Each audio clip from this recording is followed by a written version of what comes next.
No worries. Nice to see you, Karen. For those that don't know, Karen is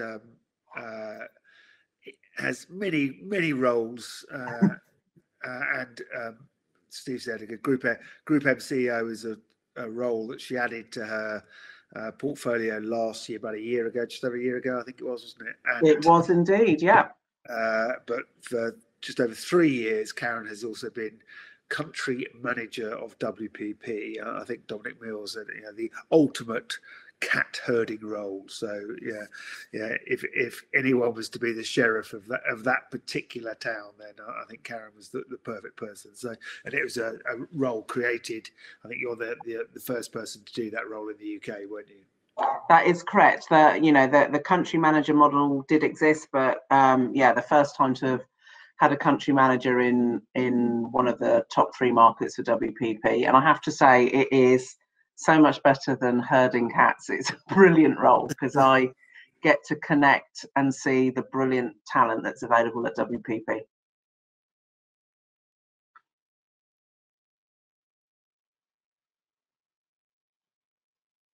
Greg seems to have gone into anonymous mode. Well, he's back. Oh, you're back. Back. I've no idea what happened there, but we'll carry on. Sorry, did I cut it? What I was saying was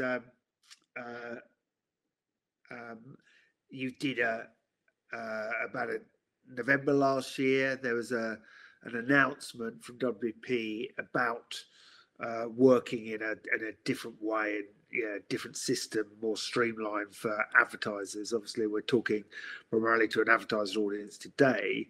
Do you want to outline some of the successes and indeed challenges of why you put that new system in place and what's happened since it was implemented?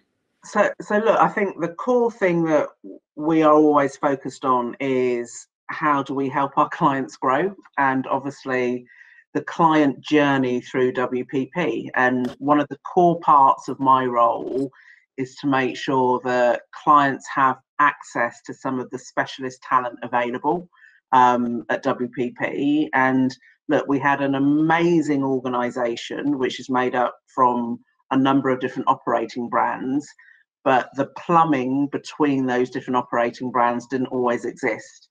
And really part of my role is to ensure that clients can connect with other operating companies that can help grow their business.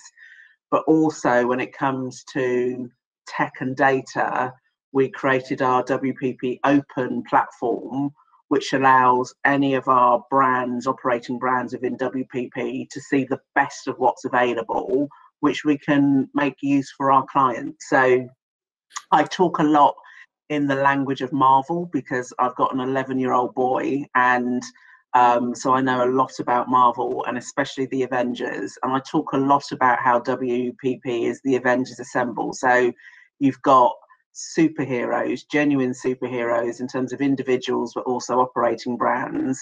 And it's part of my role to help clients access part of that Avengers talent in order to make their business and help their business grow. I don't know if that means I'm Nick Fury, I don't know, but it's basically to try and help connect our clients to the access and the talent that they need. Yeah, okay.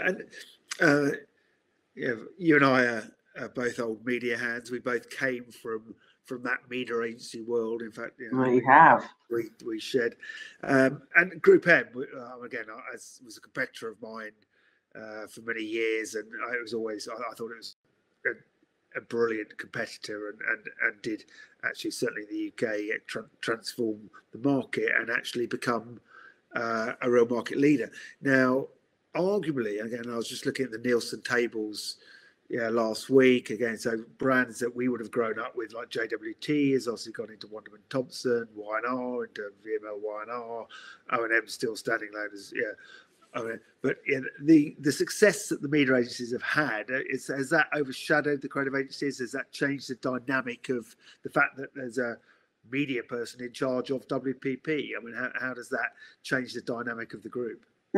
I genuinely think it's about knowing where to connect talent, because I do think what you get with our media agencies is brilliant strategic thinking, you do, but you also get that partnership with our media owner partners as well. So that ability to actually have the amazing content which our creative agencies create, the ability to get it seen. And what part of my role with my GroupM hat on is ensuring that the other operating brands, whether that's the creative agencies, whether that's the production companies, whether that's some of the digital companies, we leverage the talent and the access that the media agencies have in terms of that brilliant content. How can we be a catalyst for it? How can we ensure that we're reaching the right people at the right time so that it absolutely scales and it absolutely lands, but more importantly, that it's pertinent and relevant? So I don't think it's a case of overshadowing. I generally think it's about genuine appreciation and mutual appreciation of the skill sets that the different operating brands have and how we can get them to come together and collaborate for the benefit of our clients. And I think where I see that happening, and that's more of my role at GroupM, is about making sure that we work in a really agile way, that we're not so regimented in our structure, that we really put customers first. And we have a brilliant vision from our new GroupM global CEO, Christian Jewell, which is, how do we make media work better for people? How do we have that next era of media where advertising genuinely works better for people? So that's everything in terms of what do you do about brand safety? What are you doing to ensure that you're speaking to the fruit salad that is modern Britain? So that is about ensuring diversity, equity, and inclusion in your communications, but also your people. But also sustainability. I think today's World Earth Day. We have a huge responsibility from a media agency perspective in terms of the plans that we create, making sure that they are carbon neutral and helping our clients on their sustainability missions. And I'm incredibly proud. Mediacom have created the carbon calculator. We have got Change the Brief coming from Mindshare, sort of leading the agenda on sustainability. And today's, Stephen Lawrence Day. And again, the work that we're doing on diversity, equity, and inclusion, the content that some of the people watching may have seen to promote Stephen Lawrence Day is a WPP GroupM effort to make sure that people are aware of it. And that's, for me, part of our new purpose, really making sure advertising works better for people. And I think, I'm hearing that across not just WPP but other holding groups as well. And again, I think we've moved a long way from that creative agency being the lead agency. So in the bad old days, again, and it was always when I worked at PhD, we hated Me. When I worked at Optimedia, we hated Publicis, Zenith hated Sarches. You've got a lot of hate, Greg. You should. Yeah. I'm more about love and connection. Well, but believe me, I can tell you that the there's Mindshare and O&M were never the best of bedfellows, and Mediacom and Grey as well. I mean, but what I liked in the November announcement was this squad. So the WPP Squads, which was there was an absence of that lead agency sort of vernacular, which we'd grown up with. And so as that squads, what are those squads bringing to your clients, and what are the benefits of that, and how do they work? So look, that was part of my GroupM restructure, and that was to try and ensure that as GroupM we weren't siloed, because I saw brilliance at GroupM, but that brilliance happening in pockets.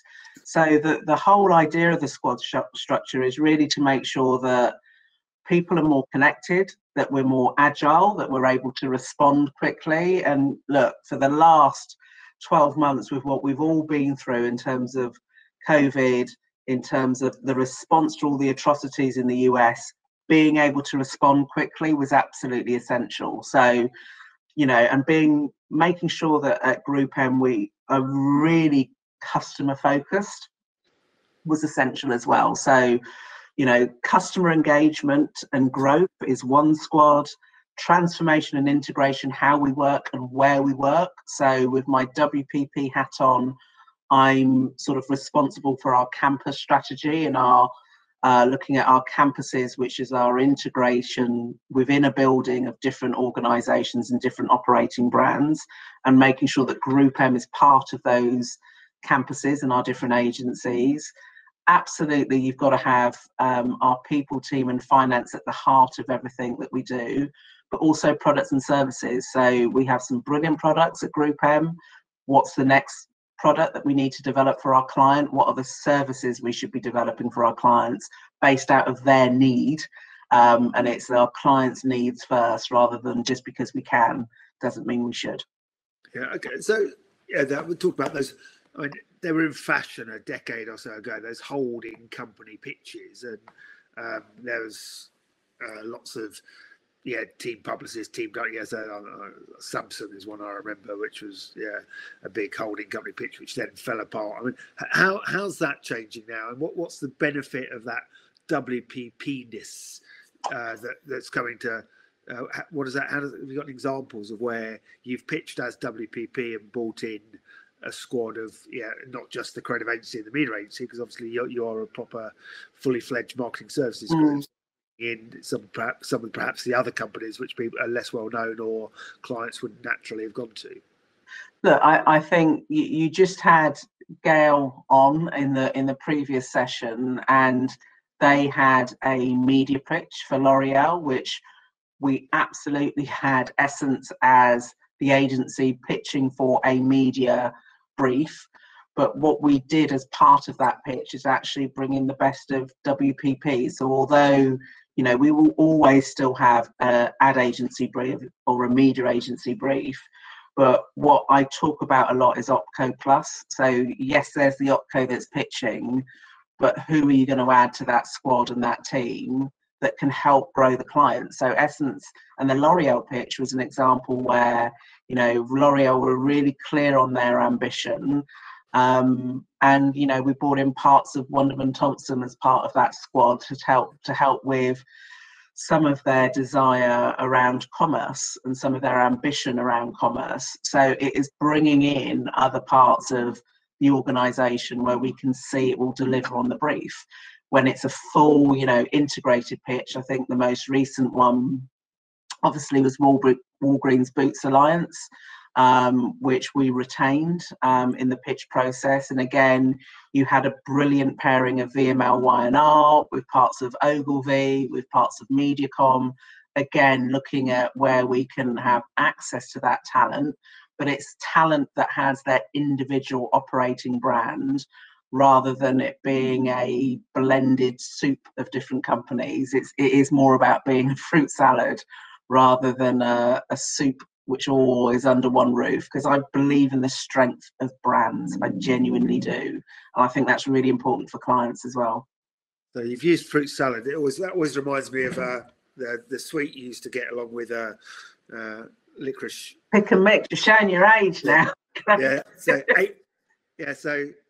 Fruit salad were always 8 for a penny. So is that what clients are getting if they're getting the fruit salad WPP? Is there a financial benefit for them getting that? Gail talked about how important it is for advertisers to get a strong contract. I mean, is that one of the benefits, economies of scale, and the fact that you can offer more talent for a lower price? Look, I always think that you should look at outcomes as a way of judging the benefit. So if you have, and again, you get what you put in. So if you're able to access talent, you're able to share some, and sometimes it's confidential, but if you're able to share sales data, if you're able to share as much data as possible, I'm really focused on that collective being really judged on outcome and being judged on business outcome. And I think, when you have commercial conversations, of course, you need to make sure that the commercials work, but it has to work for both parties. So this is where we look at a partnership with our clients and a focus on business outcomes. I think that's really, really important. And the more sales data that can be shared, the more we can put skin in the game when it comes to, our services and looking at outcomes as as one of the areas that we're judged on and KPI'd against. Okay, and there's a panel to end the day today, which has got a selection of agency and media owners, but there's this the fight between performance marketing and brand marketing, and obviously if you're looking at outcomes, are you being driven to short-term outcomes in order to? No, and again, I think that's really about how you work with clients to look at what's short-term, what's long-term. It will at points be a leap in faith in terms of, well, what was our specific contribution to that business outcome, because we're not in control of all of the different inputs that can affect the outputs.